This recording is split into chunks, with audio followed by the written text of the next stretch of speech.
Hey everyone, and welcome to this deep dive. It's a special one today. It's kind of like a prelude to a fascinating topic. Oh, We're setting the stage for the next episode of Crime 11, which dives deep into the world of Ted Bundy. okay. Remember our first episode, The Zodiac Killer? Well, episode 2 is all about Bundy. Wow, Bundy. Bundy is a whole different kind of enigma. He really challenges, what a monster looks like. Right, because he was this seemingly charming, normal guy, but underneath a completely different story. Yeah. So how does someone like that even happen? Let's start with his early life. What do we know about his childhood? Well, Bundy's early life was shrouded in secrecy. And frankly, a lot of messed up family dynamics. He was born Theodore Robert Cowell and raised to believe his mother was actually his sister. Oh, seriously. That's heavy stuff. Which- Did he ever find out the truth? He did eventually, but imagine the psychological impact of that kind of revelation. It really makes you wonder how much early deception shaped his view of the world. And relationships. Totally. Yeah. That's got to mess with your sense of identity and trust. Exactly. And it didn't get any easier for him. He moved to Tacoma, Washington, got adopted by his stepfather. But even then, there were red flags. He had this strange fascination with knives, a morbid curiosity about death, and there are even reports of him, tormenting animals. Okay, now that sends chills down my spine. It's like textbook serial killer behavior, right? It's definitely a disturbing pattern. But here's the thing. Bundy was also really smart.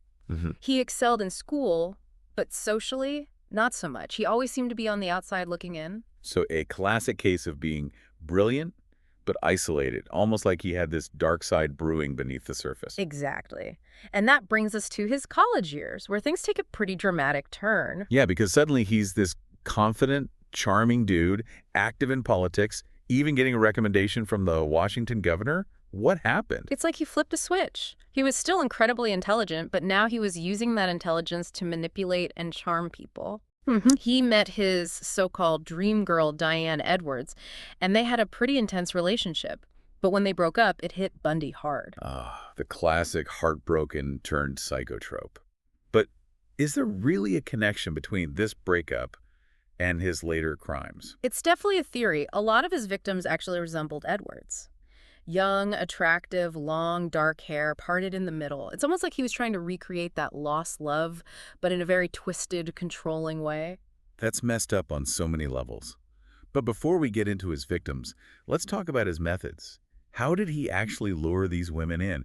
Because from what I've heard, it was all very calculated. You're right. Bundy was a master manipulator. He exploited people's kindness and willingness to help. Often, he'd fake injuries using crutches or a cast to appear vulnerable and helpless. Oh, wow. He'd ask women for help carrying things, fixing his car, playing the damsel in distress card, except he was the damsel. Ugh, that's so creepy. It's like he knew exactly how to push people's buttons. Did he always use the same approach? Not always. He was adaptable. Always refining his methods. Remember the Volkswagen Beetle? He removed the passenger seat, making it easier to transport his victims. That's chilling. He was really thinking this through. So this is where the story gets really dark, right?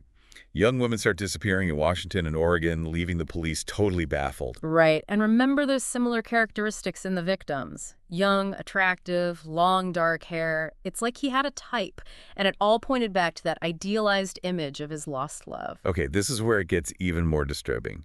We're talking about a crowded park in broad daylight, Lake Sammamish, where Bundy abducted 2 women within hours of each other. What was he thinking? It's almost as if he was getting bolder, more confident, maybe even enjoying the risk. Witnesses described a handsome young man calling himself Ted who asked for help with his sailboat. They even provided enough detail for a composite sketch. So he wasn't even trying to hide anymore. He was flaunting it. It's possible he was starting to feel invincible, or maybe the thrill of the hunt was becoming more important than staying hidden. Whatever the reason, this escalation was a terrifying turning point in Bundy's crimes. It seemed the psychological satisfaction of a single murder was no longer enough. This is insane. But with so many witnesses, surely the net was closing in, right? You'd think so, wouldn't you? But Bundy had another trick up his sleeve. He vanished from Washington as quickly as he'd appeared, leaving a trail of fear and unanswered questions in his wake. Bundy seemed to thrive on this fear and chaos. He resurfaced in Salt Lake City, enrolled in law school, all while continuing his spree of terror. It's almost unimaginable, this double life he was leading. On one hand, he was a charming law student, blending in seamlessly, but on the other hand, he was a predator, stalking and murdering young women. Okay, so he's living this double life. But how did he keep getting away with it? Did he just get lucky? Or was there something more to it? He was incredibly cunning. He changed his appearance, used aliases, and moved frequently, making it incredibly difficult for law enforcement to connect the dots. But his luck couldn't hold out forever. In 1975, he made a crucial mistake when he tried to kidnap Carol DeRange. I've heard about this case. Didn't he try to pass himself off as a police officer? Exactly.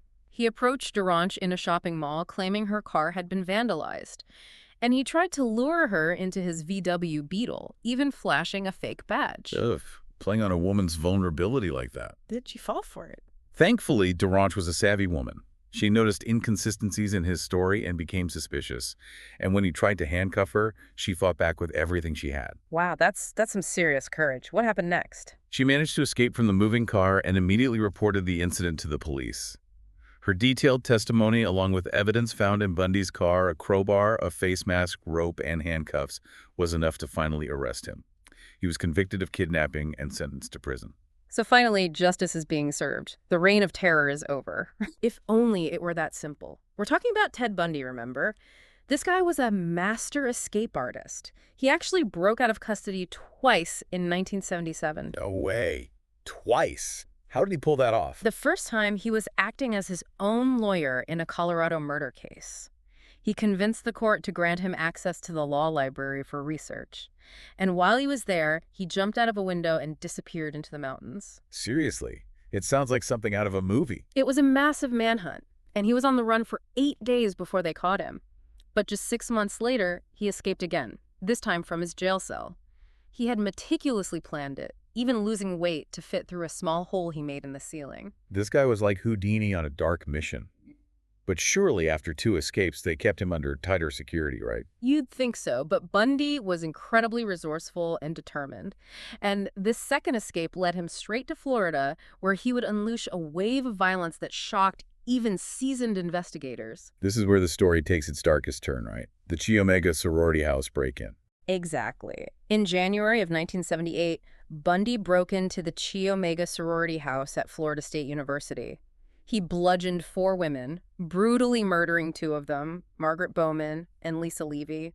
The level of violence was unlike anything they'd seen before. It's hard to even fathom the horror those women must have experienced. Did he know any of them? There's no evidence to suggest he knew his victims personally. It seemed like random, senseless violence fueled by pure rage and a twisted desire for control. So this wasn't just about recreating a lost love anymore. It was something much darker. It seems that way. And even after this horrific crime, Bundy wasn't finished. Just a few weeks later, he kidnapped and murdered 12-year-old Kimberly Leach. Kimberly Leach. Another innocent life taken far too soon. Did they ever figure out what triggered this escalation in violence? It's a question that continues to haunt investigators and psychologists to this day. Some believe the pressure of being on the run, the fear of being caught, pushed him to a breaking point. Others speculate that his desire for power and control simply spiraled out of control. So he's terrorizing Florida, but how did they finally catch him? Did someone recognize him from the wanted posters? It was actually a much simpler mistake that brought him down. Just a few weeks after Kimberly Leach's murder, he was pulled over for driving a stolen vehicle. Seriously, after all that planning and manipulation, he gets caught for something so mundane. It just goes to show that even the most meticulous criminals can make careless errors. And this time, there will be no escape for Ted Bundy. The stolen car linked him back to the sorority house murders and the kidnapping of Kimberly Leach. The evidence was overwhelming. Okay, so he's finally behind bars, facing multiple murder charges. Right. What happened next? Did he confess to his crimes? Did he try to explain his actions? The trials were a media frenzy, and Bundy, true to form, used the spotlight to his advantage. He insisted on defending himself, relishing the attention, but his arrogance and lack of legal expertise ultimately backfired. The prosecution presented a mountain of evidence, including a crucial piece: bite mark evidence found on Lisa Levy's body. Wait, bite mark evidence? How does that even work? It's a fascinating and somewhat controversial forensic technique. Basically, they were able to match the bite marks on Lisa Levy's body to Bundy's teeth. Wow, that's incredible. So they had him dead to rights. They did. Bundy was sentenced to death 3 times, but even then, he didn't give up. He spent years appealing his sentences, manipulating the system, trying to delay the inevitable. So even facing execution, he was still trying to play a game. Absolutely. It wasn't until just days before his execution that he finally began to confess to his crimes. But even then, there's debate about whether those confessions were genuine or just another tactic to delay his punishment. It's hard to believe that someone could be so manipulative, even in the face of death. That's the chilling reality of Ted Bundy. He was a master manipulator, a chameleon who could blend in and charm his way into people's lives, all while harboring a dark and violent secret. It's a terrifying reminder that evil doesn't always wear a mask. Sometimes it hides behind a charming smile and a carefully constructed facade. It's a sobering thought for sure.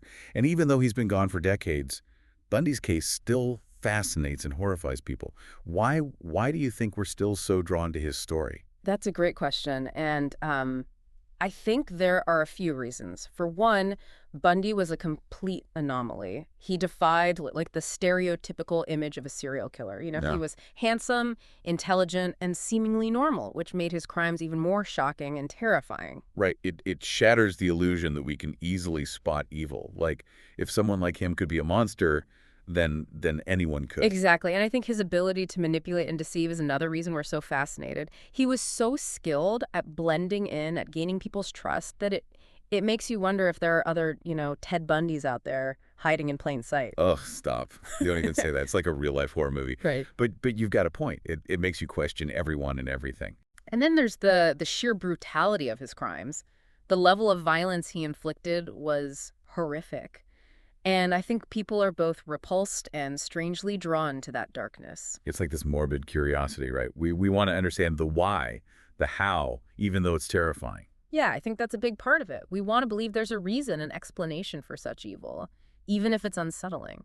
It's almost like by understanding him, we can somehow protect ourselves from that kind of darkness. Maybe. But I think it's important to remember that there are no easy answers when it comes to someone like Bundy. His case continues to be studied by criminologists, psychologists, but ultimately his motives remain a mystery. So what's the takeaway here? What can we learn from Ted Bundy's story? I think the biggest lesson is that evil can wear many faces. We can't rely on stereotypes or assumptions to identify dangerous individuals. We need to be aware, trust our instincts, and never be afraid to ask questions. That's a powerful message, and I think it's a fitting way to wrap up this deep dive. We've delved into the dark world of Ted Bundy, exploring his childhood, his crimes, his manipulations, and his lasting impact on our culture. It's been a chilling journey, to say the least. It has, but I think it's important to have these conversations, to learn from the past and to be more vigilant in the present. I agree. Knowledge is power, especially when it comes to understanding the darker side of human nature. Absolutely. And for those of you who are ready to go even deeper into the Bundy case, make sure to check out our upcoming episode of Crime 11. We'll be examining the details of his crimes, the psychology behind his actions, and the enduring fascination with his story. It's going to be a fascinating, albeit disturbing, exploration. It will. But before we go, I have one final thought for you to ponder. Do you think someone like Bundy could exist and operate undetected in today's world, with all the advancements in technology and criminal profiling? Or has our understanding of criminal minds evolved enough to catch someone like him before it's too late? That's a question we'll be exploring in Crime 11. Until then, stay safe, stay informed, and never underestimate the darkness that can lurk beneath the surface. Well said. Thanks for joining us on this deep dive into the mind of a monster. We'll catch you next time.